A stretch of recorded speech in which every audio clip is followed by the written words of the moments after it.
Howdy everyone. Thanks so much for joining us here this week in the treehouse. Before we start today's episode, I'd like to tell you to check out the show notes for a list of sources we use in this episode, as well as a list of content warnings. In addition, I've put some bonus sources down there that I found after we recorded, and I wanted to make sure that we shared those as well, so please enjoy. If you'd like to connect with us or share ideas for future episodes, find us on Instagram and Facebook at A Safe Place for Boys, or email us at safeplaceforboys@gmail.com. Thanks again for listening, and enjoy the show. If you're going to tell a joke, your audience, it doesn't have to be bigger than one. But if it's... Okay, but if it's one, and you tell a joke, and they laugh, you did it.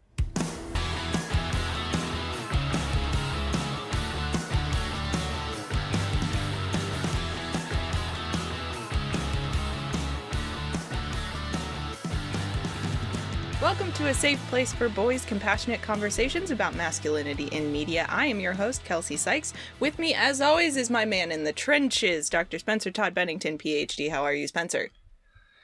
A little dirty. It's muddy in here, I gotta be honest with you. Yeah. How's the trench foot? It is not currently in my mouth. That's... an improvement on Woodstock 99. Ayo! Oh my god. I mean... yeah, the thing about trench foot is that it can strike anywhere at any time, but most specifically when you are standing around in a bunch of mud watching, who is it, Korn? Was it Korn they were watching? Among others, Korn was the most reasonable group there, lest we forget the riot incited by the man, the myth, the legend, Fred Durst. I don't even remember. He's not Fred Durst is the one that sang the song Break Shit and encouraged everyone to, quote, break shit. No, I know that, but is he in Korn? No! He was in Limp Bizkit. Limp Bizkit, okay. Korn was like, just got hated on. I was not at Woodstock 99 on account of not being born yet. That's not true. I was born. I was 7 years old. I was born. I just couldn't afford a ticket. Yeah. Yeah. I would have been there, though. Yeah. 7-year-old Kelcee, huge Limp Bizkit fan. Yeah. None of this is relevant at all. Yeah, so it's hard to tell a little funny joke about being in the trenches because what are we talking about here today, Kelcee? Well, we're talking about a number of things. So generally on this show, we pick, at least so far, a movie and then spend the whole time talking about that one movie and analyzing it. But this time, we thought we might try to mix it up a little bit and divide our efforts. So we have discovered over the last few months there's a lot of good media out there, a lot of good characters and stories that are just difficult to talk about in their entirety in one discrete podcast episode. See our failed Letterkenny and West Wing experiments. So what we've done this time is we have each chosen individual characters from media that we like and essentially prepared some character studies, more or less. And ultimately, we may or may not recommend like the whole show or movie or whatever that the character is from, or we might end up recommending it with some caveats. But what we really want to talk about are these individual characters that we believe have something interesting to say about masculinity. And the real important takeaway is that I thought that this would be less work for me as a researcher if I made you do half of it, and then I wrote 8 pages of notes anyway. So, joke's on me, I guess. But the reason that we started with a joke about trenches is that we both sort of independently hit on war stories. War! Huh! What is it good for? Maybe for a podcast. Say it again! I will not say that again. Okay. Who should go first? She asks, like we didn't decide this ahead of recording. Kelcee, I think you should go first with your 8 pages of notes. You sound pretty prepared. I agree that I should go first, seeing as I did prepare my notes, assuming that I would go first. Yeah, go ahead. All right. So the character that I would like to talk about has truly one of the great American naming conventions, which is taking a historical figure and just making their full name, a character's first name, which is I don't know, maybe other places do this, but Americans really like to do it. The character that I would like to talk about today is Dr. Benjamin Franklin Pierce, better known as Hawkeye from the television program MASH. Isn't Franklin Pierce also a person? I believe that is also a president or something. Oh God, I'm going to sound so stupid. James Pierce? James Buchanan? That's a real person. Pierce is a president. Pierce Brosnan? No, that's a Goldeneye. I can tell you that Franklin Pierce, according to Google, was not a president. Not a president. Not an American president in not our an timeline. No, Franklin Pierce, also president of the United States from 1853 to 1857. So he's named after two famous historical figures, only one of whom was a president, though. But they're both on no, one's on money. Franklin Pierce.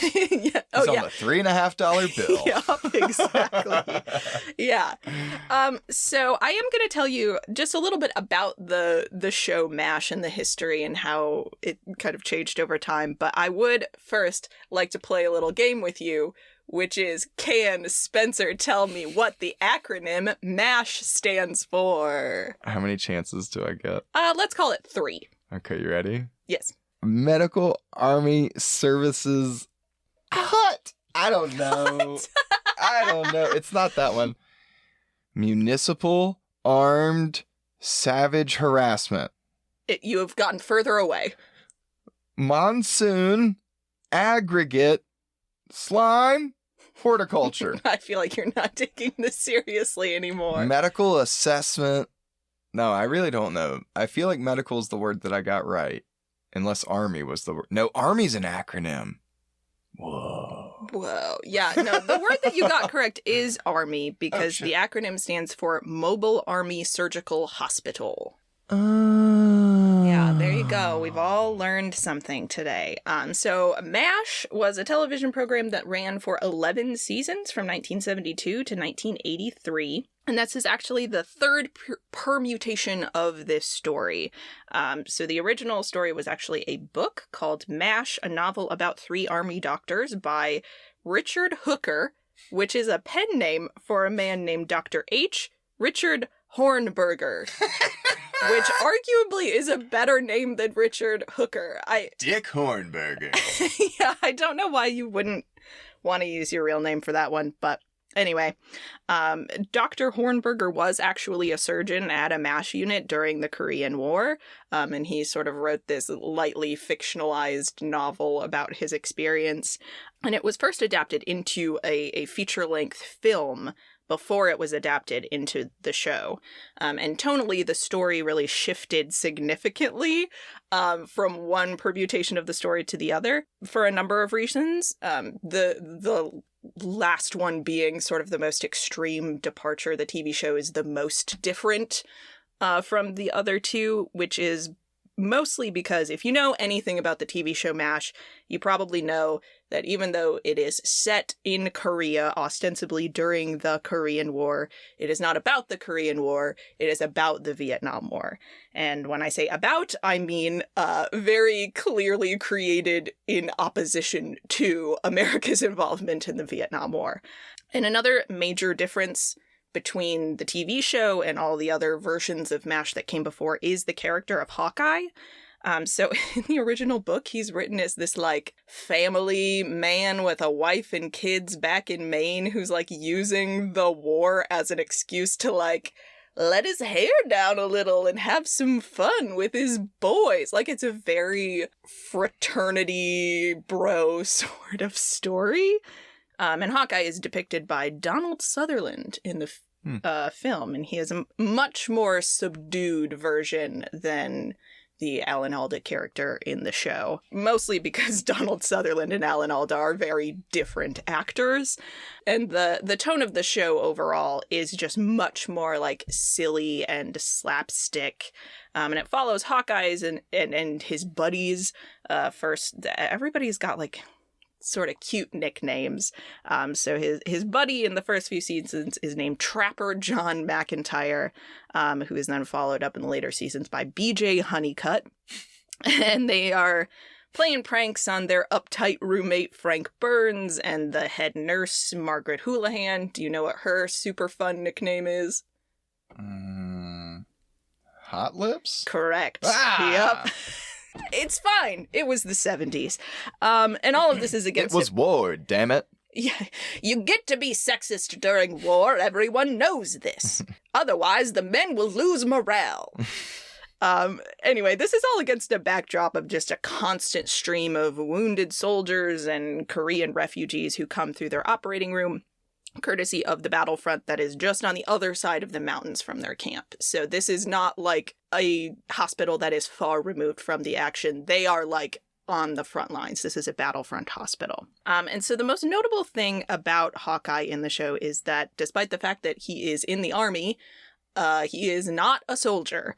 In fact, none of the people who are predominantly featured in this show are soldiers. They are surgeons, for the most part, surgeons and nurses. And this is unusual in the American military film landscape.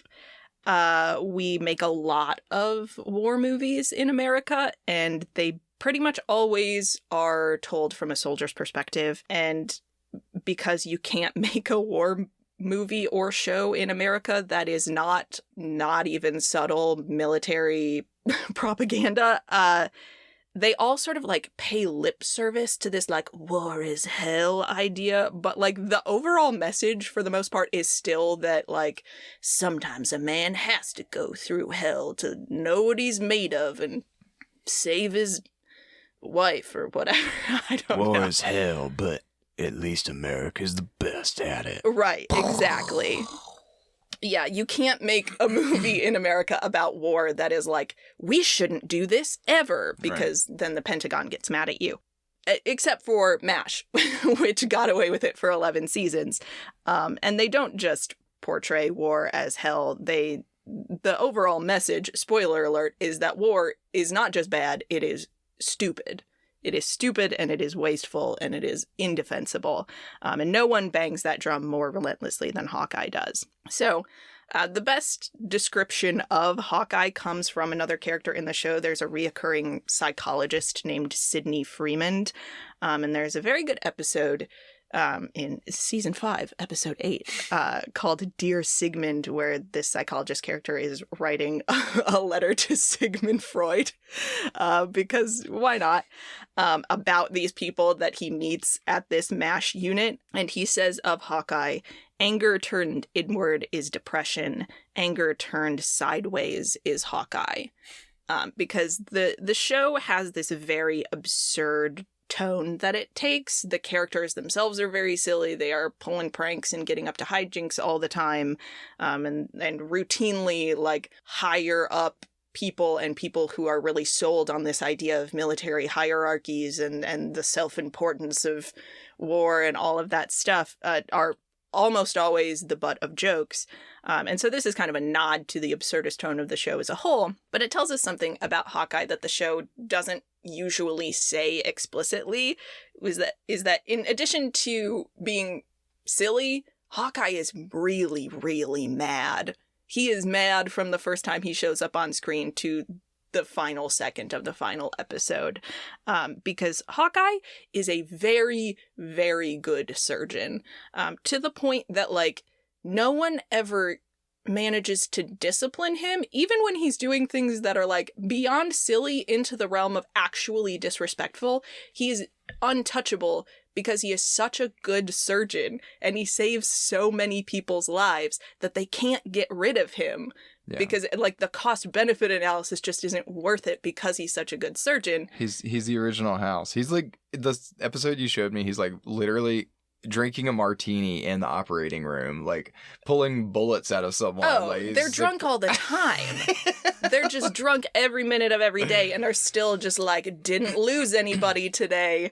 It's incredible. But because he is so good at it and he can't get out of the military no matter how hard he tries, he is just living against his will in a situation that isn't just like boilerplate traumatic in the way that war is traumatic for people. it is forcing him to compromise his ideals as a doctor and a surgeon to work in a place where he is doing what the show calls meatball surgery, which is basically like you just patch someone up enough that they will survive the trip to a different hospital where someone will then operate on them properly and hopefully save their life. So he's not even getting to like do thorough work. He is working like as fast as possible, just churning people through as much as possible, like stapling them back together so they don't bleed out in an ambulance. And that is very hard for him as a person who, if given the time and resources, could probably save, 90% of people who came through his hospital if he were not getting 1,000 people all at once. And then on top of that, there is all the boilerplate war trauma and all of the stuff that comes with that.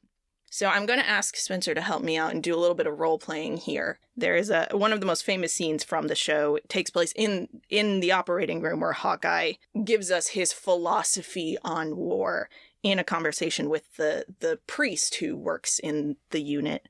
This is Hawkeye. I will be playing the role of Hawkeye, and Spencer will be playing the role of Father Mulcahy. Yep. So Hawkeye says, "War isn't hell. War is war, and hell is hell. And of the two, war is a lot worse." How do you figure that, Hawkeye? Easy, Father. Tell me, who goes to hell?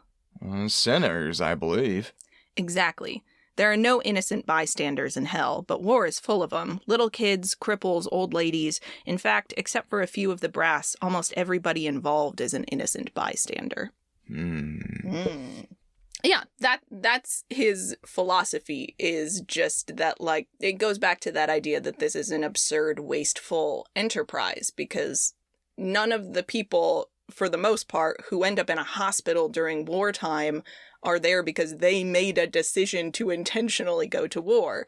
They either got sent there, in the case of the Vietnam War, by a government who, dragged them kicking and screaming across the planet to a deeply unpopular war, and they went knowing that they were just going to be ridiculed when they came home, or it's a person who lived in a place where there was conflict and war started happening around them, and it destroyed their home or, dropped bombs on their town or whatever happened to them. And that is the thing that is fueling his anger, is that this is wasteful. And while I am a person who in theory should be able to help, I am not in a situation where I'm able to do that as effectively as I would like to be able to. And so that is the heart of Hawkeye's anger. And the thing that I think makes him so remarkable is that he deals with that anger by throwing himself more fully into the job instead of doing the sort of classic surgeon thing where he's very emotionally detached and removed from it. And he just tries to embrace as much joy and silliness as he can, because it's one of those you have to laugh to keep from crying sort of situations. And we see this full spectrum of Hawkeye's emotions and behavior in an episode that was considered sort of shocking at the time. So it is season 1, episode 17, and it is titled "Sometimes You Hear the Bullet." And this one is, if people point to an episode of MASH that you have to watch, if you only watch one, it should be this one. And it's because it was a tone-setting episode for the rest of the show. It came halfway through season 1, which up to that point had been a lot of hijinks, a lot of silliness. I think the episode either right after this or maybe 2 after this is just everyone in camp is fighting over a pair of long johns. That's the whole drama of the episode. And then also is this episode called "Sometimes You Hear the Bullet." So I will very briefly go over sort of the main beats of this episode. This is the most synopsizing I'm going to do, I promise. So in this episode, Hawkeye's childhood friend named Tommy Gillis shows up at the 4077th. These two have known each other since 5th grade. They are some time in elementary school when they're very young. They've been friends basically their whole lives. And Tommy is a reporter. Which is why Hawkeye is kind of surprised to see that he is on the front lines. He is a combat soldier, and Hawkeye is couldn't you have, like, gotten out of this by, like, using your press credentials? And Tommy said he didn't want to because Tommy is working on a book about the life of soldiers on the front lines. And he wants to call it You Never Hear the Bullet, because in war movies back in the day, he points out that, like, you always hear, there's some, like, handsome blonde boy from Iowa, and you watch him get, eviscerated on screen, and right before he gets killed, you hear the whistling of the bullet through the air. And he wants to tell a more realistic story about how, like, sometimes death just, like, happens and you never hear it coming, and there's no, like, dramatic buildup, there's no big swell of music. Sometimes you just look over and the person next to you is dead. And so that is the story that he is working on. Meanwhile, in the hospital ward, this Marine comes in with appendicitis, and Hawkeye and the other surgeons are working on taking his appendix out and looking at him being like, this kid looks, like, young, like, really young, like, weirdly young. And when he wakes up and Hawkeye catches him trying to, like, hot wire a car, even though he just had surgery like an hour ago, Hawkeye's like, what are you doing? And he finds out that this Marine, who was played by the most baby-faced little Ron Howard you ever did see, saying just the most hateful things about Koreans you've ever heard, he finds out that this kid is 15 years old, and that he enlisted in the Marines by stealing his brother's ID. And apparently just his parents are, like, the dumbest people alive, because he's like, yeah, I just sent him some postcards with an elephant on it and they didn't know the difference. Like, he said he joined the circus. That was his story. Like, man, back in the 50s, you could just kind of do whatever, huh? But the reason that he did this is because his girlfriend dumped him for, like, a soldier, I guess. And he's like, if I go and kill a bunch of people, then she'll really love me. And Hawkeye is like, she seems terrible, but, like, whatever. That's your business. If you want to be in the Marines to impress a girl who sounds awful, whatever, that's fine. And he is fine with this until he goes back into surgery, and they bring in Tommy, who has, as you could probably guess if you've ever seen war media before, been shot, and is actively bleeding out on the table. And he is, like, just as he is being anesthetized, he tells Hawkeye that it's funny, he actually did hear the bullet coming. And Hawkeye responds that you'll have to just change the title to Sometimes You Hear the Bullet. That's a better title anyway, which is where you get the title of the episode from. And so he's, like, scrambling, trying to save Tommy's life. And there's the classic MASH moment of the commanding officer in charge of the MASH unit in the early episodes is named Henry Blake. He is just, like, a buffoon 99% of the time. He is so goofy. And in this case, Henry is just sort of like, Hawkeye, go help Trapper. Like, nope, you can't stand here anymore. You have to go somewhere else. Again, in a different situation, if you had a lot of time and a lot of staff, you could have done something to save Tommy's life. But in that moment, in a tent. Yeah. Like, it just wasn't going to be possible. And Henry is making a judgment call of, like, nope, not right now. You need to keep moving. You can't stand here and watch this. Like, I'm going to spare you as much of this as I can, but you have to keep going. You have to keep working right now. And so later, Hawkeye is standing outside the operating room crying, and Henry kind of comes out to check on him. And we're going to do... Are you up to some more role-playing, Spencer? Well... I'm kind of teary-eyed. Maybe I could be Hawkeye. You want to be Hawkeye this time? No, he says too much. I'll be Henry. Pierce, is there anything I can do to help? It's the first time I've cried since I came to this crummy place. I don't understand that. Well, Gillis was your friend. I mean, it's only natural that you'd, Henry, I know why I'm crying now. Tommy was my friend, and I watched him die, and I'm crying. I've watched guys die almost every day. Why didn't I ever cry for them? Because you're a doctor. The hell does that mean?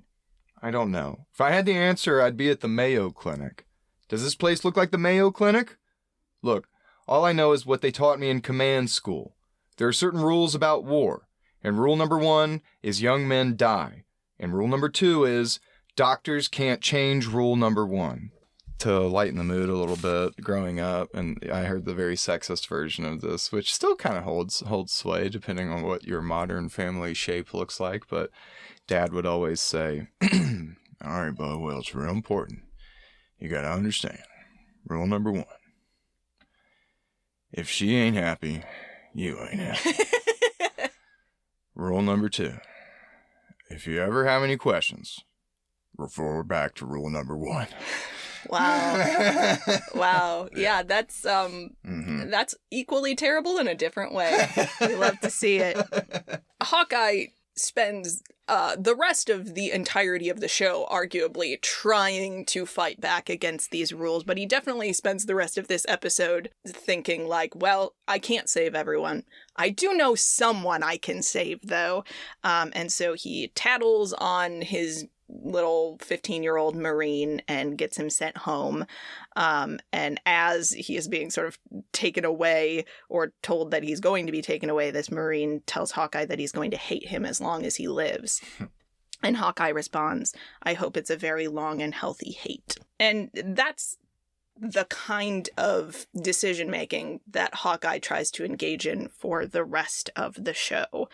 He never quite gives up on this idea that he can have a direct impact on how many people die, that he wants to be able to make some kind of dent in all of this horror, and it's kind of the only way he can make sense of anything. It's that sort of classic surgeon god complex turned up to 11. That's a very traumatic moment for him, and it happens over and over again, like famously the scene where Henry Blake goes home. He doesn't go home. He does not make it home. His plane gets shot down. It keeps being referenced throughout the rest of the story, specifically by Hawkeye, who's like, I get up and I go and I do these surgeries, and like, it doesn't bring Henry back. It doesn't reconnect me with Trapper. It doesn't bring Tommy back. And so you see his mental health deteriorate very significantly. Like the finale episode starts with him in a mental hospital after just a full breakdown, because he is trying so hard to hold on to this idea that he can save everyone he encounters. And I mean, he just can't. And it becomes very tragic for him over time. I was just going to say, I particularly like the B plot of the episode with the little 15-year-old Marine, because as you mentioned, most boy stories about war are from the perspective of the soldier, and they fall into the same complex that Hawkeye has, which is, I can affect the world and I can stop all of this if I just punch enough Nazis. Mm-hmm. The hoping you can stop a war by saving enough people, and also hoping that if he saves enough people, if he is good enough at this job, they will let him go home, which it happens in the very last episode. It's the classic, like, you got so good at your job that your job just kind of kept getting harder and harder and harder because people thought that you could take it. And at least in his case, eventually he couldn't. But that's also, like, the correct reaction. Yeah. You are not supposed to be like Frank Burns, thinking like, well, no, I'll just follow the rules and I'll salute the people I'm supposed to salute, and I will villainize the people I'm supposed to villainize, and then everything will be fine. I will be fine. He probably comes out the other end of the war much more psychologically healthy, but he has made a fool of himself in the process. But I don't know that he's more psychologically healthy. No, like, he's a problem to begin. Repressed. Like, he's the most repressed. Like that, yeah. I mean, I wouldn't, you know, in fact, like, he's the caricature of the dad that, like, abuses the kids that grow up in the 70s or the 80s or whatever. Like, he's the repressed, angry, emotionally shut off father, because, like, he only does what other people like. Frank is a horror story. He's the butt of all the jokes in this show because it's funny, but, like, no, that's a very dangerous Frank is the problem. Person. Hawkeye is correct. Like, and maybe he doesn't ever get better. That's okay. Like, it's war. Like, you know, Frank is the scary one. Let's not underplay that. Like, for real. Yeah. Yeah. Too many Franks in the world, not enough Hawkeyes. Yeah, well, that is the argument I'm making here. There's a reason I've chosen to talk about Hawkeye. So in addition to being this voice for the absurdity and inhumanity of war for everyone involved, Hawkeye also occupies this interesting space in regards to masculinity, and specifically the standards of masculinity in the 1950s/1970s, because they are existing in this space when so many rules surrounding conventional male behavior are stripped away. They are not like in society anymore. And so a lot of how people are expected to behave becomes a lot more fluid. Again, Hawkeye doesn't face a lot of official consequences, right? So he gets to do a lot of stuff, some of which is bad, to be clear. He is drunk all the time. That is not good. Yeah. And making like just kind of unregulated gin from a still in his tent. I mean, God only knows. Not a lot of like FDA regulating. It's war. in the swamp. He is a misogynist a lot of the time. Everyone in the show is a misogynist a lot of the time. It's a television program made in the 1970s. It gets better as the show goes on in regards to how it treats women, but it's never like great by modern standards. There are lots of what we might call off-color jokes. No, they're on color. They're racist AF. Like they're spectacularly they're colored racist, jokes. They're homophobic. They're xenophobic. I mean, they really hit all the boxes. All of that is bad. Yeah. This is my official statement that, hey, I don't universally endorse everything that comes out of this character's mouth. Product of its time, context, but yeah, sure. Know what you're getting into when you look back in a time capsule, you know what I'm saying? Like exactly. But he has this space to embrace the part of himself, the flip side of the I want to save everyone coin, that being the sort of unhelpful manifestation of the thought process. The more helpful one is that like Hawkeye really loves pretty much everyone that he meets. And he is in a space where he can express that love much more openly than a man in the 1950s/1970s might have been able to. In a fun way, he's also kind of in love with Frank. I was about to be like take he's the in love with Frank everyone and just be like not Frank, but like he's actually, obsessed with Frank. He wouldn't play all these jokes and touch Frank in the way that he does all the time, like without being obsessed with him. Because even if he's like passionately against whatever Frank thinks he stands for, like thinking to myself. He's a creature of chaos, and one of the dimensions on which he sows chaos is gender and sexuality. He is a very flirtatious person. He is flirtatious with absolutely everyone. Mm-hmm. There is no one he encounters he doesn't flirt with at least once. He is very physically affectionate. He and Trapper refer to one another as a married couple. Specifically, a running theme is referring to themselves as Radar O'Reilly, who's like the youngest person in camp, as there is his aunt and uncle. And Hawkeye, of course, is the aunt, in case you were wondering. He jokes about being attracted to men. There's at least one episode where he talks about having a thing for Abraham Lincoln because he likes tall men. And other characters do occasionally interpret his behavior as evidence of queerness in that, like, 1970s, like, hold it now, soldier. You know, kind of like, we can't make jokes like that around here. That's one step just a bit too far. Adjust your zipper or I'll do it for you. Yeah.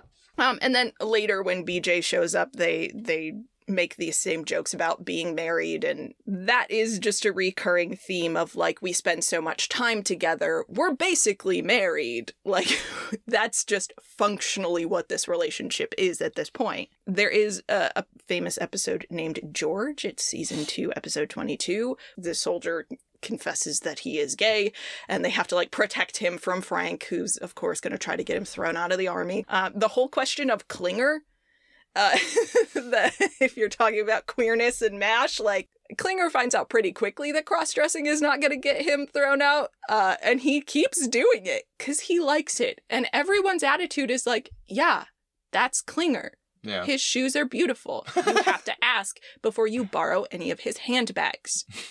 Be respectful. And of course, one of the final moments of the show when Hawkeye is saying goodbye to BJ Honeycutt. The war has ended. They're both about to be sent back to entirely different ends of the country. And he says, I'll never be able to shake you. No. which, at least for modern audiences, is familiar sounding syntax. I can't quit you. Exactly.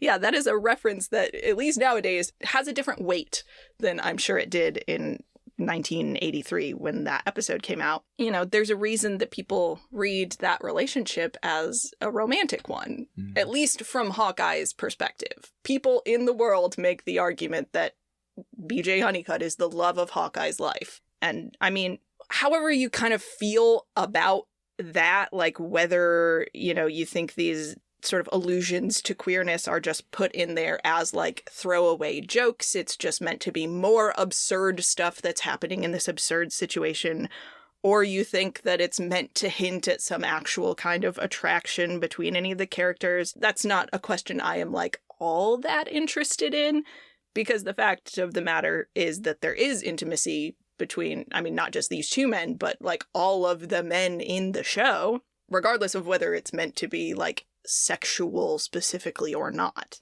And more importantly, like these characters and their interactions and these jokes are just meant to show like masculinity is not a monolithic idea, no matter what sort of like traditional war story setting you try to pretend it. Like it's, you know, it's that's all a fiction, and like real men are strange. Sure, yeah. And silly. Yeah, and I think the point of including interactions like that in the show, and having the show, for the most part, not, like, immediately try to distance itself from any sort of, like, queer implications of any of the characters' behavior, is just to drive home the point that in these tremendously difficult circumstances, human connection and joy and intimacy and community are much more valuable than any other aspects of the dominant social order, including things like gender norms and sexual mores and things like that. Those things don't serve you in survival scenarios nearly as well as just like being willing to be intimate and vulnerable with the people around you. It's not going to save you to be like, we can give each other side hugs, but no, none of that, no funny business, like whatever. Who cares? People are dying. Even Frank, who is supposed to be this person that upholds the rules and stuff, like he and Hot Lips have their fling, and she's married, right? So like he is married. Oh, he's married. Yeah, he's married. Oh, yeah, Frank's a piece of garbage. The hypocrite ass. Because he talks all about how important these structures and hierarchies and you know, you make a contract with blah, blah, blah, and then like just cheating on his wife left and right. Well, what he's doing is just proving your point that the intimacy part is important, and it doesn't have to be what we thought was the only path, which was like a heterosexual relationship with a woman. Like, well, and specifically one that's like the only thing he's codified in marriage, because like I mean, like Hawkeye sleeps with plenty of women. Like, no, this is not me saying that Hawkeye's gay. Right. Hawkeye is lonely and sad, and he doesn't want to be there, and he wants to do anything possible to forget, even for a second, where he is and what he's doing. And the way that he does that is by connecting however he can with the people around him and saying, like, what I need right now is joy and intimacy, and the person who's here right now is Trapper. So that's what we're going to do. Or the person here right now is, you know, the nurse of the week. Whatever. Like, that's just kind of how he is.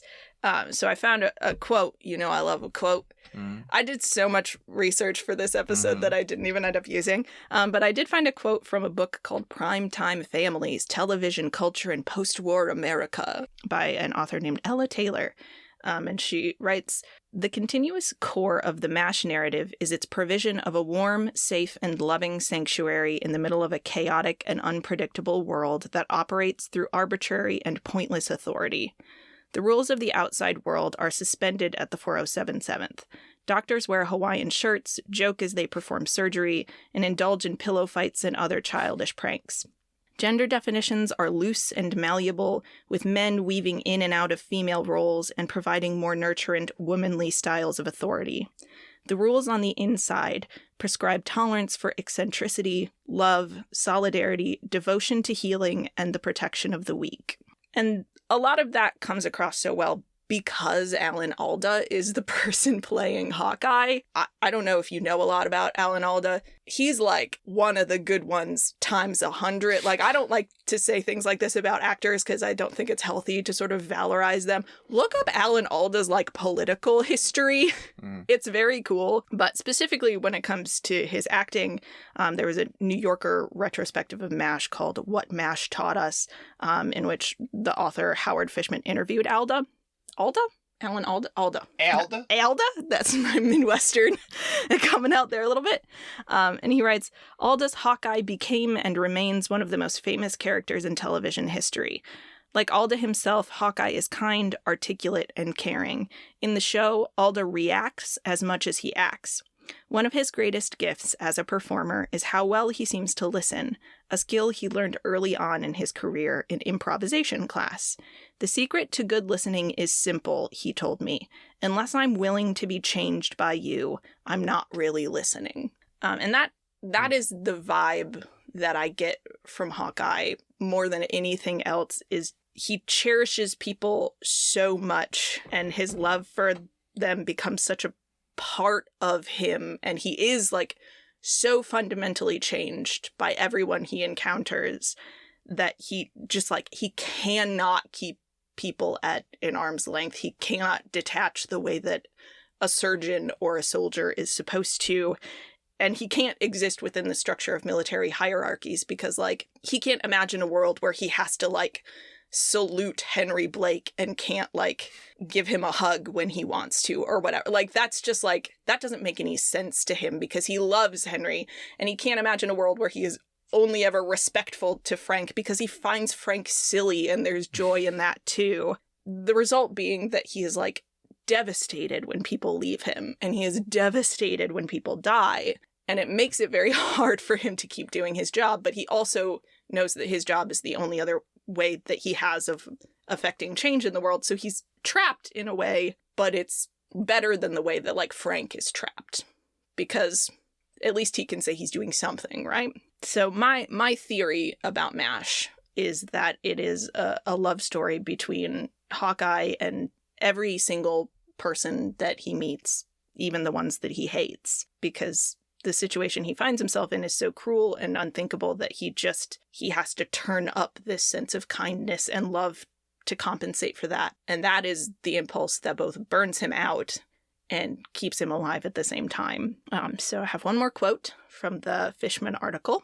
Unlike Hornberger's novel or Altman's film, in the television MASH, the characters show a deep love and respect for each other, and a large part of the show's tremendous appeal has to do with the ways in which it could model healthy, open communication and the vital importance of community. At its core, though, MASH is about surviving amid chaos, about being trapped in an impossible situation in which the struggle is taken up every day, not out of any Pollyanna belief that things will change anytime soon, but simply because it's the right thing to do.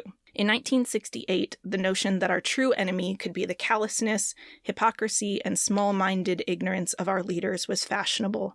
50 years later, it's become evergreen.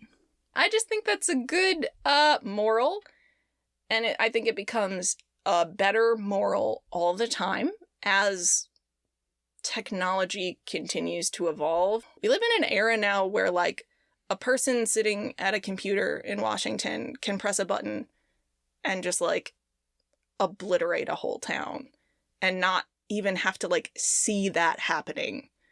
Just get, like, a readout on a computer screen that it was successful and move on with their day. And on the other hand, the rest of us have access to more information about what is happening in other parts of the world than we've ever had. It's crazy. There was that episode you showed me where the bomber, the guy that was flying the bomber planes, like popped in and was shooting the shit with Hawkeye or whatever, and he was like, "Yeah, just the old 9 to 5. Just got done dropping a payload over whatever, and gonna be home in time to have dinner with the wife and kids." And then later in the episode, obviously, that idiot sees like a hospital full of just, I don't know, villagers or whatever, like women and children. Oh, specifically like an 8-year-old girl. Yeah, that like he did that. And like, Yeah. just even though he was the one literally dropping bombs, because he was up in the sky and he didn't see explosions or like people dying, he felt removed from it. And like, here we are, you know, screen after screen after screen. It's so hard to believe these things are even real, but they're happening right now. And it's intentional, right? We're led to believe that we're so far removed when in fact we're actually not. It's easy to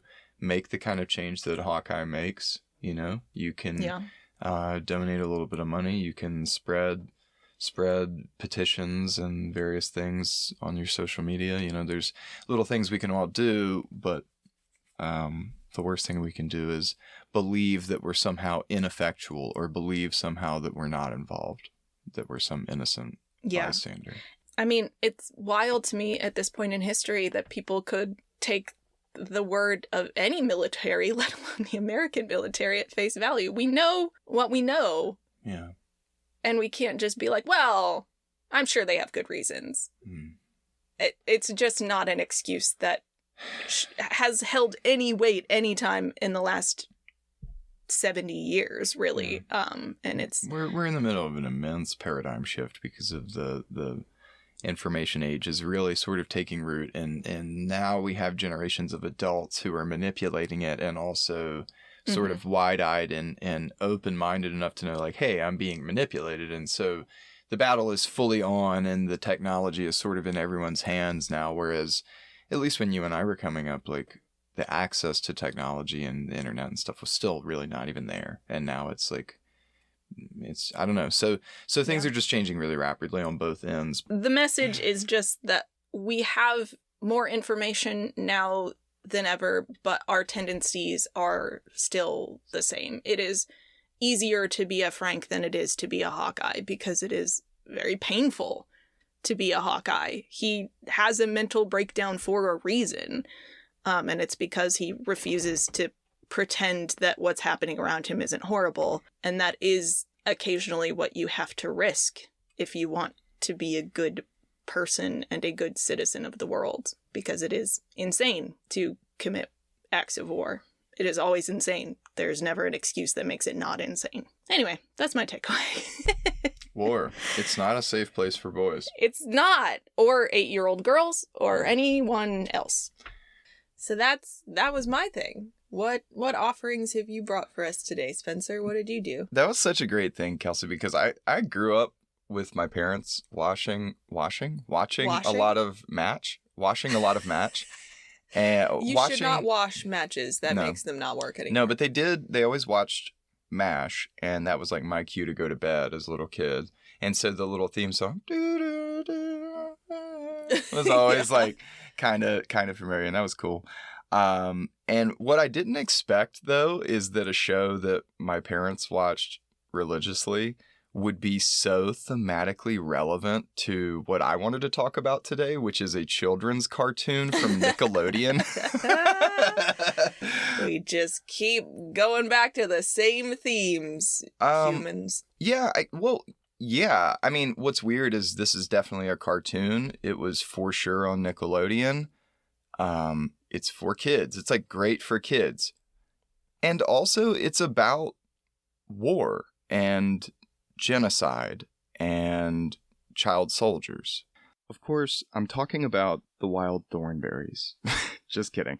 I am talking about Avatar the Last Airbender, and specifically a minor character in the show named Jeong, the deserter. And like, I know it's the new hotness right now. People are talking about it again because a new Netflix live action show just came out, and so I'm sure, you know, this will be something that comes up that people want to hear more about. And that's great, because I think the original cartoon is really wonderful. And I think I'll ask you this question. Have you ever been a part of this debate? Is Avatar a cartoon or is it anime? I was literally about to ask that question.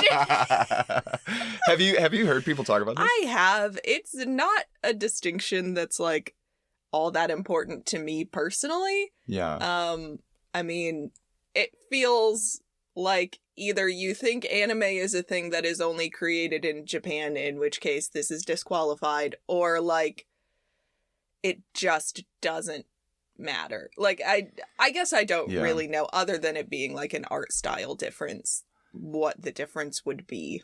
Like so many things, it's not defined by the fact that Japanese people produced it. It's instead a style indicative of Japanese producers that dominated the sort of animation studios and whatever. So to your point, like, I don't know, it's a little silly to disqualify something because it was made in America or American artists or whatever, when it's so clearly influenced by Japanese art styles and Chinese mythology. That's what I wrote in my notes. Avatar the Last Airbender is a Nickelodeon series inspired heavily by Japanese anime, Chinese mythology, and real-world martial arts. Shout out to Sifu Kisu, who was the fight director for this cartoon, y'all. Like a fight choreographer for a children's cartoon, and it's brilliant. It's so necessary to the story on so many levels. But like, that's why we can't talk about all that today, because it's truly a masterpiece. Yeah, you could, just pick a topic and talk for the next 6 years. Just whatever your topic of interest happens to be, you could probably find it in Avatar somewhere. And so I do have some particular topics of interest related to the show. And like, everyone knows I'm a big old Iroh fanboy. And so obviously he's going to be mentioned. Everyone knows. Everyone in the whole world. I do love Iroh, and he's coming up in what I'm about to talk about today because I'm very interested in how Avatar depicts the 4 elements and how they're embodied in different people. Earth, water, air. But I don't know if that's even the order. Yeah, well, and then what was the 4th one? Fire. That's how my original notes for this started. Fire. Period. Anyway, so like, what is it good for? I think.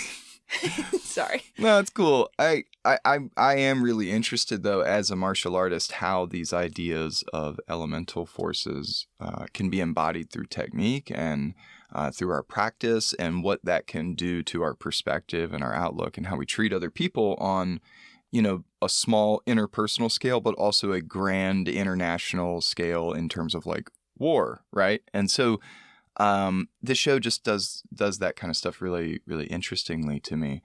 And so I'm focusing a bit on fire today. Fire.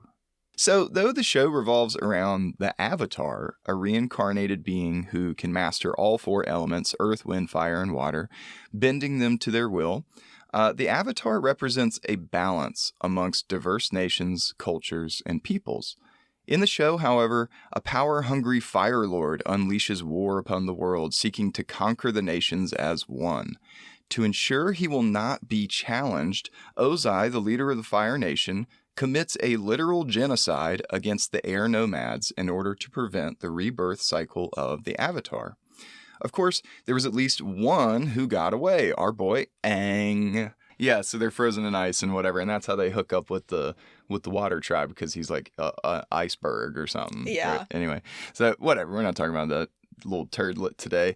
We're not talking about the main character of this show today. Stop asking. Well, for most of the story, we watch as this naive preteen boy is led to become the savior of the world by a couple of kids from the southern water tribes. We got Katara and Sokka.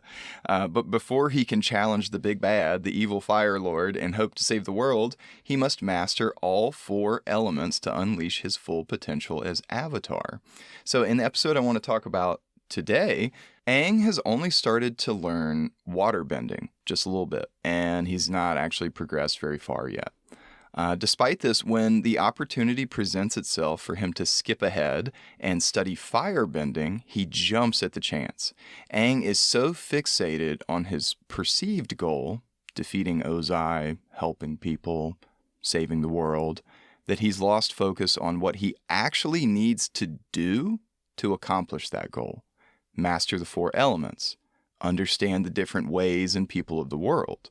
Understandably, Aang is worried he may never have another opportunity to train with a firebending master who is sympathetic to the cause of the Avatar. Mm-hmm. So when he hears of this ascetic in the woods, Jeong the deserter, the first person to leave the Fire Nation army, and live to tell the tale. Aang is particularly insistent in asking for training. I love this character, Jeong. I think he's like so cool, right? Like he's the first one to leave this fascist army and not get like summarily executed. Like how badass is this guy? You know, like they set him up to be this like Yoda dude, right? Yeah. So I don't know. He lived. I mean, it is very similar to the introduction of Yoda in that he's literally a Yoda living in a swamp. Yeah, and also much like Yoda, just so deeply uncooperative at first. Oh yeah. Just like really committed to wasting the chosen one's time. Yes. And so today I want to talk about that actually. This one episode from Book 1, Episode 16, The Deserter, and the student-teacher relationship on display between Jeong and Aang.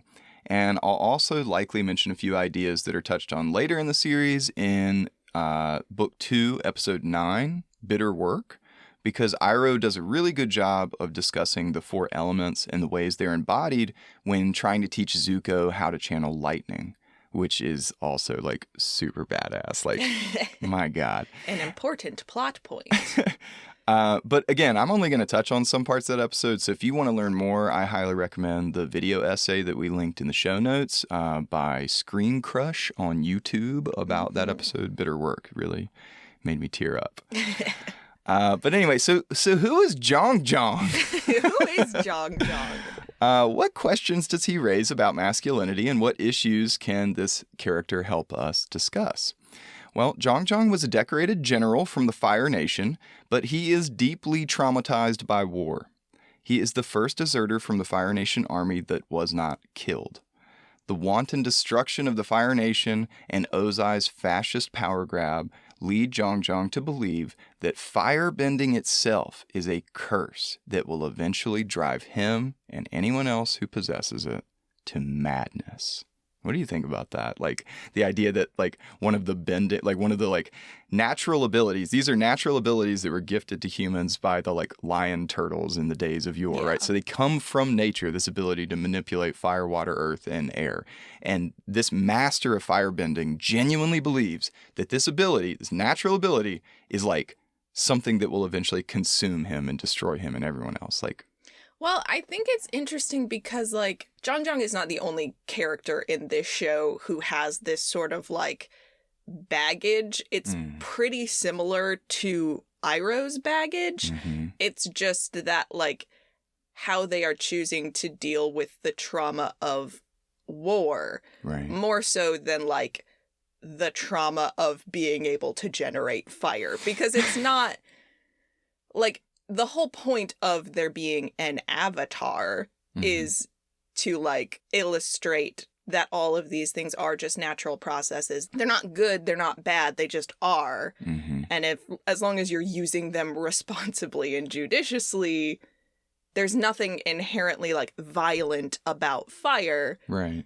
What Jeong is reacting to is what he was asked to do with the fire. If he'd been raised in, like, the Earth Kingdom, and the Earth Kingdom had a fascist leader who was like, we're going to take over the rest of the world, then he would be like, yeah, making big boulders is really evil and no one should do it. Yeah. Well, so actually in that episode, Bitter Work, Iroh explains the sort of 4 elements as they relate to the different nations. And when he talks about the Fire Nation, he says fire is inspiring and embodied in the energy, industriousness, and drive of the Fire Nation's people. It gives them the will to accomplish what they want to and to succeed. Right. And like, that's awesome, right? But you can see how that can quickly turn to avarice or violence and, you know, what we see in Ozai, tyranny. Yeah. Well, and we see it illustrated in other characters from other nations. Like, the most evil thing, theoretically, that you can do in the Avatar universe is not a Fire Nation thing at all. It's a water-bending move, which is blood-bending. Right. It's considered, like, the cruelest, most dangerous thing you can do. Like literally gets outlawed in Korra, apparently. It's like against the Geneva Accords. The water inside of someone else's body. It's horrifying. very easy to kill them that way. Much easier than it is to kill them with fire. Yeah. So it is just all like how you choose to use it. Yeah. So what's interesting, though, is left unchecked, unbalanced, fire is extremely dangerous. And as Jeong says, fire is the only element that is itself alive. He calls it alive. Mm-hmm. It breathes and grows. Without the bender, a stone will not throw itself. Mm-hmm. But fire will consume until it, quote, destroys you and everything you love. Jeong is the most severe metal character, like, in this show. Jeong, do you want to talk about it, buddy? No! He's hiding in the woods. He is in a tent. He does not want to talk about it. Yeah. He doesn't want to talk to anyone. I think maybe Jeong should talk about it, though. I think maybe. No, he doesn't. He states that instead, the firebender is, quote, cursed to walk the razor's edge of enlightenment and insanity, sanity and savagery. Oh, boy. My guy. So throughout the series, though, we do see firebenders like Ozai, his children Azula and Zuko, and other high-ranking soldiers like Admiral Zhao, who shows up in this episode, represent the various shades of insanity and savagery in their fighting techniques and strategies, particularly when they seem to be consumed by rage, pride, or despair. Even when we meet Jeong, he is depicted as an ascetic who is clinging desperately to sanity. That's the one that he wants to hold on to so badly. At this point in the series, he seems to be hiding from the fight and chaos of the world instead of finding a way to move forward. The only firebender who represents the enlightenment Jeong mentions is... Oh, it's definitely Azula. You got no. Uncle Iroh. Obviously it's Iroh. Why?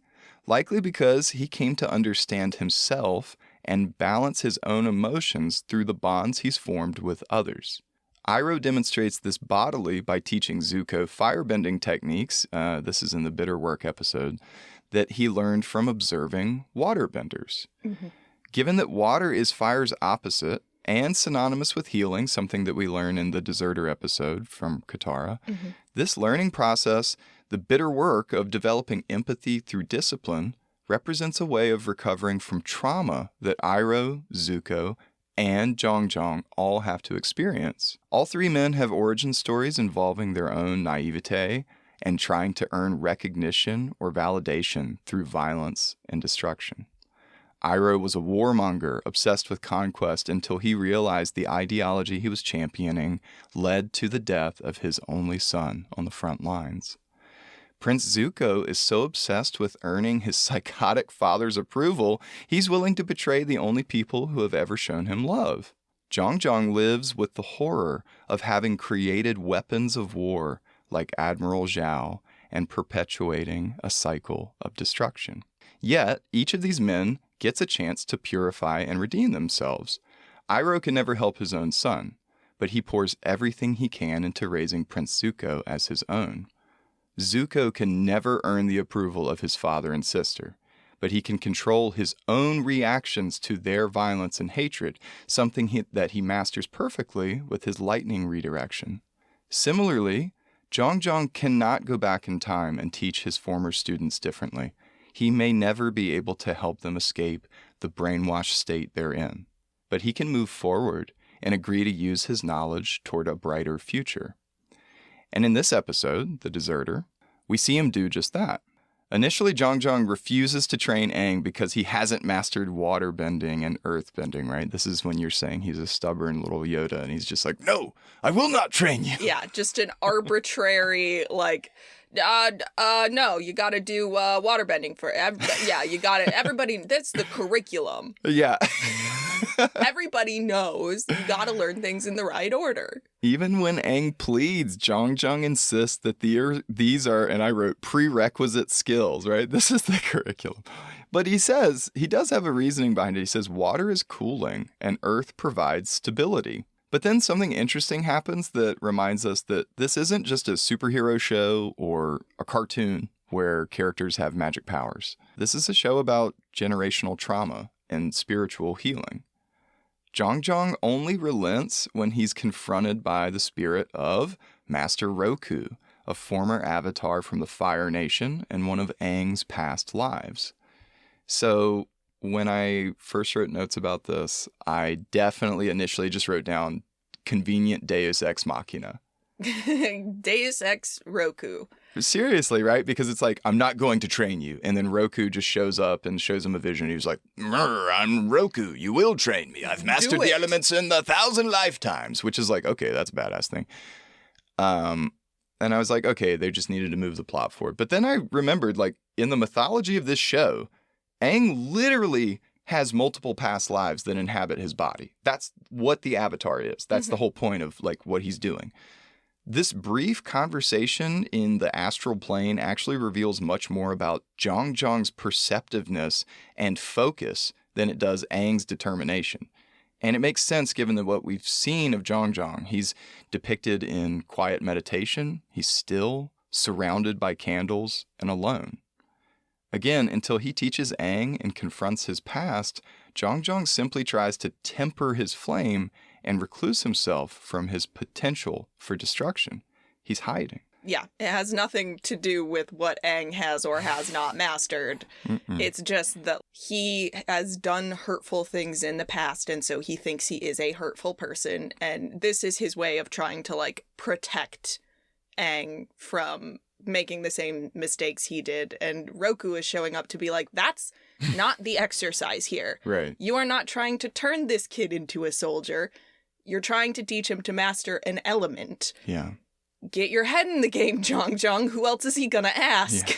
And even when he begins teaching Aang firebending, he's not really. He's still focused on this idea of teaching him discipline and teaching him, like, it's patience. Very wax on, wax off. Absolutely. Very Absolutely. much so. Yeah, I was really studying, like, how is he going to teach this child? And, like, the first thing he does is he's extremely sort of like traditional martial arts, barking orders at him, stand in a horse stance. This is how you breathe. And then he, like, just leaves him. He's like, okay, go, like, stand on this mountaintop and breathe. Like, it's the most, like, stereotypical kung fu master, like. It's kind of funny, though. It's hilarious. I think if I was a kung fu master, I might be like, yeah, you gotta go out there and keep breathing, buddy. How long do you think he's going to stay out there and keep breathing? Well, I just want to see. And that's the thing, is he didn't stay very long. Because even Aang, as naive and as childish as he is like, I think this might be BS, man. Like, yeah. I'm on a clock here, buddy. I'm not going to fix your car. Like, go to a mechanic. God. And so, like, the question is raised. It's like, okay, like, what is this? Is this still Jeong, like, trying to work through his own guilt and, like, trying to ensure that he's doing something totally differently with this student? Like, but in like, being that rigid, isn't he still kind of repeating the same mistake? He's, like, trying to directly influence the outcome of who Aang and the Avatar will become, much the same way that he was doing before. And so I think, like, that directness is perhaps, like, part of the problem. We move past the, like, breath control stuff, right? And eventually, so the first time he allows Aang to actually use real fire in training, all he asks is for Aang to keep a small ember from spreading across a dry leaf and consuming it for as long as possible. And anyway, so as you already said, this obsession with caution stems from Jeong's greatest failure, training a student to wield power without responsibility. Anti-Spider-Man. But anyway, so he gives him a little leaf, right? And of course, when Aang starts wilding out with fire tricks he saw at the circus, right? Instead of doing whatever he was supposed to be doing, he seriously burns Katara, seemingly proving Jeong right. This is important because it's the episode, this is what I mentioned earlier, where Katara realizes that she has healing powers related to waterbending and she can cure her wounds. When Jeong sees this is definitely when I thought about Hawkeye when we were talking about this. When Jeong sees this, he calls firebending a curse again and admits that he's always wished to have healing powers like hers. And in that exact moment, his past comes back to haunt him as Admiral Zhao attacks. Thankfully, Aang learns deep psychological lessons in 30 minutes or less, usually. He really, I mean, he screws around for the first 15 minutes and then, like, almost immediately learns his lesson and is like, nope, I'm locked in. We're ready to go. Right. And so, like, he learns what Jeong was trying to teach him. The way he defeats Admiral Zhao is by, using his own lack of self-control against him. And so, like, the fleet that Zhao sailed in on is, like, up in smoke by the end of the battle because he's just been throwing fireballs around carelessly, and Aang's just been sort of Matrix style dodging them, Yeah, just keeps hopping from one, like, unburned part of the boat to another, and like every time he moves, Zhao sends another fireball at him, and it's just like, Bud, you're Bud, you're setting your own ships on fire. Yeah. How you gonna get back? That's gonna be really embarrassing to have to send a message back to your big boat and be like, hey guys, I burned up the little boats. Can you guys come get me? Yeah. Hey Mom, can you come pick me up? The Avatar embarrassed me. And so, like, we don't see Aang learn firebending, or do we? Right? We see him, like, understand it on a way deeper level, because after he burned Katara, he was like, I'm never going to firebend ever again. And it's like, well, no, you do. You are. You must. Yeah, you kind of have to. But that was his initial reaction. And now he's like, oh, okay, well, I don't want to do it like that. I need to do it some different way. And, like, I understand now what Jeong was telling me, like, why there's this bad way and maybe there's some other way. And that's enough of a lesson, I think. Yeah. And I think, like, we don't get this confirmed until later, but it's like, did Jeong see that battle? Did he understand that the Avatar, like, learned a lesson that day? I don't know, but eventually he knows, right? Yeah. And so, Jeong disappears without a trace. Did he run away again? Is he hiding, afraid that history has repeated itself? No, we discover later that he's involved with the White Lotus Society and instrumental in defeating the Fire Lord's armies. He has found a way to use his talents and knowledge to benefit those around him and restore balance to nature.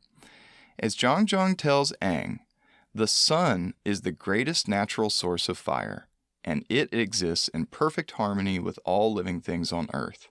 The sun warms and nourishes. It is always in accordance with the natural way. And so what we see with these firebenders is an attempt to find balance. How can what they do, fit in with these other kinds of people and talents and things without consuming them? That's the constant quest of fire.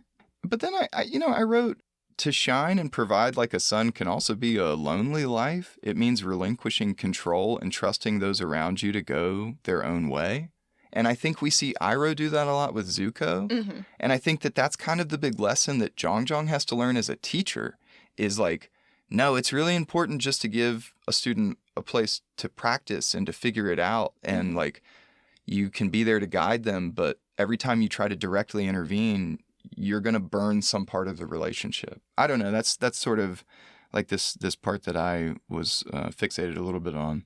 Iroh's the firebender we learn the most about, who fits this description of the sun. Like the sun, Iroh exists as fire in perfect harmony with nature, nurturing and warming those around him, providing hope instead of provoking fear or consuming everything in his reach. Jeong, when we meet him, represents someone who is afraid to try to find that balance. Instead, he literally tries to hide his own light under a bushel. Oh no, you're not supposed to do that. Well, it's a 10, I guess, but you get it. Rookie mistake. I know. He was more afraid of the harm his unchecked power could do than he was hopeful for the good it could bring. And until he was confronted by the Avatar and worked through his own past mistakes, could he forge a new path forward.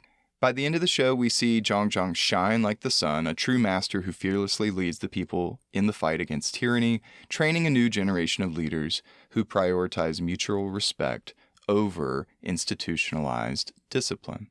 And I think the parallels to Hawkeye are pretty darn clear with a lot of what we've been talking about. And the biggest one that stuck out to me was that bit about wanting to heal, like having this power, being in this position to do great violence, being in the fog of war, if you will, but like actually just wanting to help and feeling useless. in doing that until both characters realized actually the impact that we can have on one life can be immense. Like, think about Prince Zuko as the example, right? Such a pivotal character that, if steered in one direction, could just repeat the follies of Ozai and continue this awful conquest for generations to come. And it was Iroh's life's work to make sure that he had another option, like a different boy to become. And Jeong for a while forgot that that was the sort of real power that he wields as a firebending master. And, you know, and then little dork ass Aang shows up.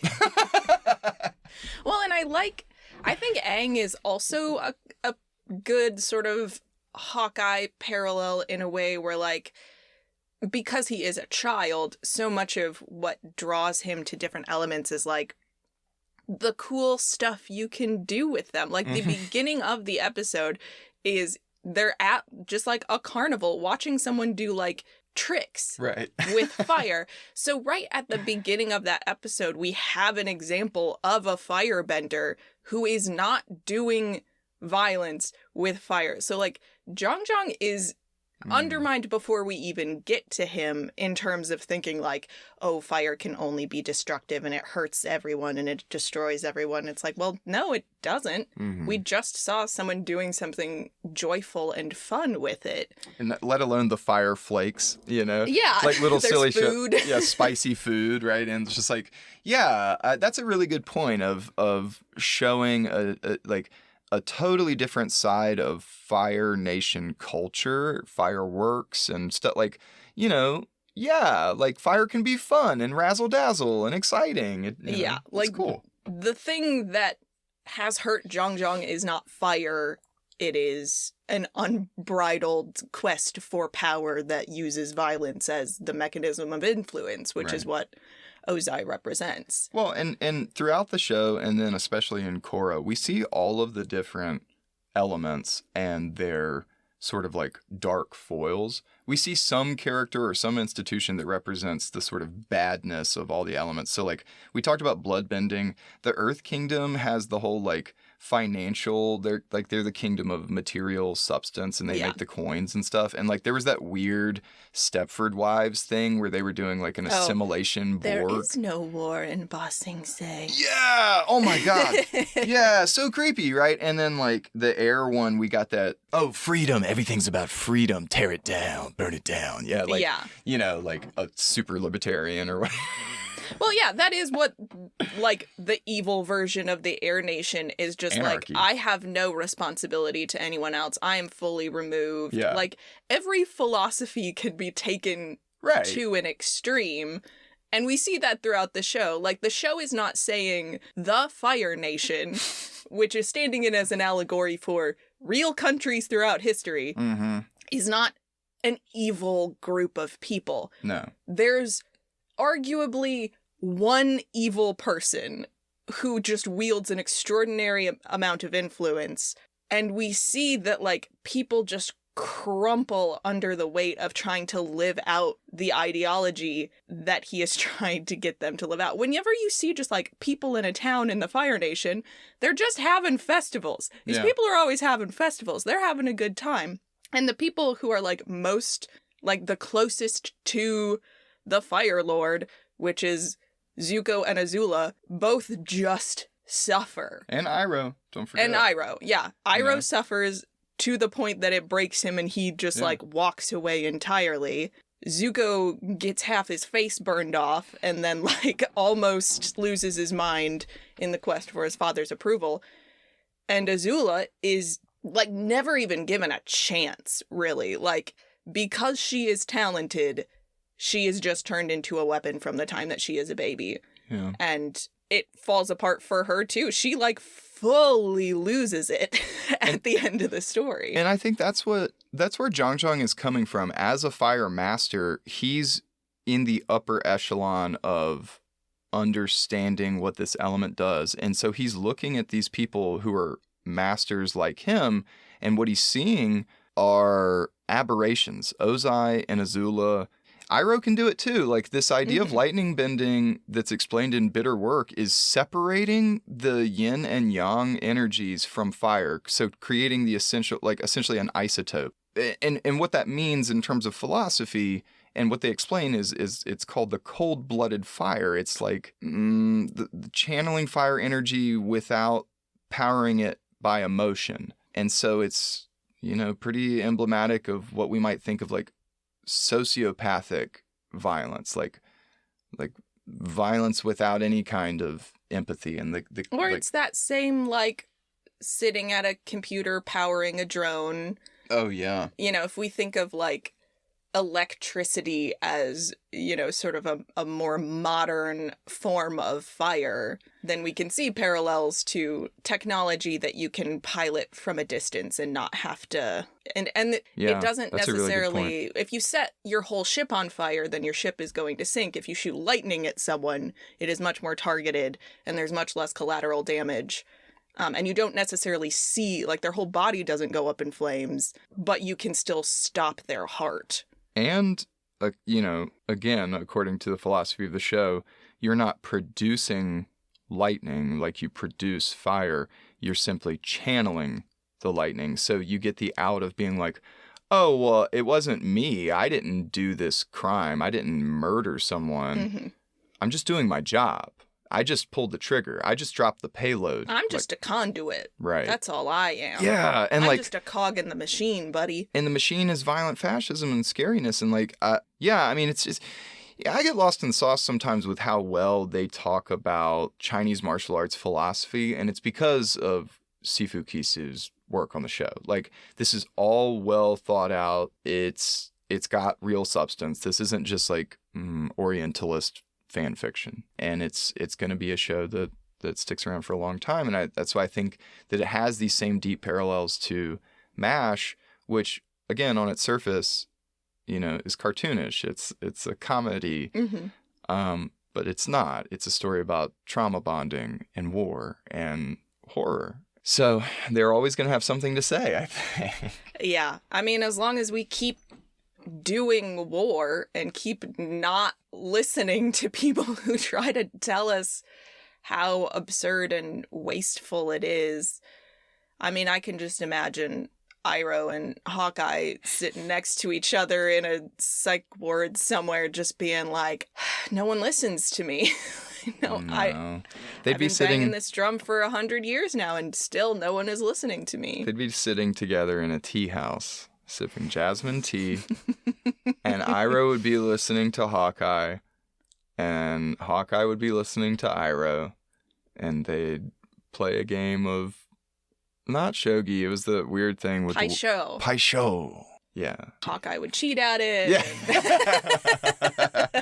Iroh would know, but keep playing anyway. And then Iroh would put his hat on, and there'd be an egg inside of it, and it would drip down his face, and then the laugh track would play. I mean, the takeaway from the television show MASH and from the television show Avatar the Last Airbender is that war is bad. It's a different kind of hell. And it's not just bad in the obvious ways. It has these repercussions for everyone that it touches, even if you are removed enough from it that it can't hurt you, or you think that you are powerful enough that you can't be killed. It is always going to come for you one way or another, and the only real way out is to just continue pointing out how absurd it is and how hurtful it is. I guess I'll just lend my final 2 cents, which is I think we picked 2 good series to talk about, and I think they serve 2 different audiences particularly well. Like, MASH is a great thing to watch with your parents, grandparents, or something. You can like bond with some older people over a thing that they are familiar with, and maybe it's new to you, maybe it's not, but don't just look at it as a product of its time. Try to extrapolate something from it, for what we're going through now in 2024, 2027. Whoa. When are we even recording It takes us a really long time to edit these episodes. And similarly, Avatar, I think, is just an excellent show for children to start thinking about some of the realities of human conflict. It's not going anywhere, and like, you can't hide people from understanding the violent realities of the world forever. Yeah. If there is one thing we have learned recently, it is that war hurts children as much as, if not more than anyone else. Yeah. You can't keep it from them. It will find them too. Just don't stop killing each other. Stop for it. heaven's sake. Stop doing it. Yeah, I think we have done it. I mean, we won't do ratings this time because, like, again, 10 out of 10. 10 out of 10 across the board. Everything's perfect. No, Asterisks on MASH. Go watch all of Avatar. Some of MASH. Go watch the episodes of MASH that I have pointed out to you, and if you like it, feel free to watch some more. The Long John episode is pretty good. Yeah, it's cute. But yeah, I think that is all for us this time here at A Safe Place for Boys. You can join us next time for more conversations, compassionate conversations. This is what happens when I don't have my physical notes in front of me. Compassionate conversations about masculinity in media. We will see you next time.